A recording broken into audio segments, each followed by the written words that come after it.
Right now, we're going to take a live look at Jimmy Carter as he lies in state in Washington, D.C. this morning. We are just hours away from the final services to honor the life of former President Carter.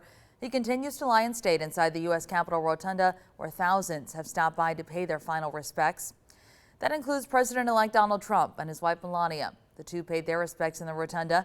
The president-elect also plans to attend today's state funeral at the National Cathedral in Washington.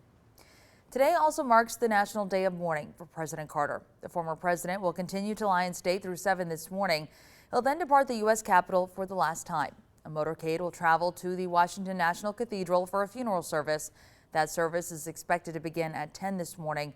The former president will then return to Plains for a private service at Maranatha Baptist Church, followed by a final motorcade through Plains to the Carter home. We are learning President Biden and Carter's grandson Jason are scheduled to speak at the funeral in D.C. today. Now, as a reminder, a National Day of Mourning means that federal agencies will be closed today.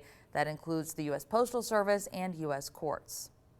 Now, the tiny town of Plains is preparing for what could be one of the busiest days in the town's history. President Carter could have lived anywhere he wanted after leaving the White House, but he chose to return to his hometown.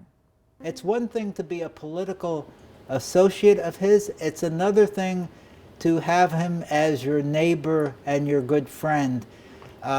We haven't had time to grieve, to be truthful. We've been overwhelmed with media. We've been overwhelmed with people. From the bookstore to the general store, people are grateful for their time with President Carter, and they look forward to sharing their memories with many visitors today.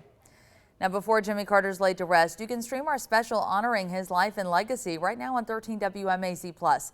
Download it on your Roku, Amazon Fire, or Apple TV and help us honor America's longest-lived president. Now, many of you are continuing to share your memories of the former president. Rowan Juanita Smith sent us this picture of them meeting President Carter and his wife after a worship service in 2020. Sam Shortline met Mr. Carter in 2010 on a trip to Plains. And Richard Mines sent us a photo of his family meeting Jimmy and Rosalind Carter at Maranatha Baptist Church in 2000. Now, thank you for sending in so many wonderful memories that you all have with President Carter.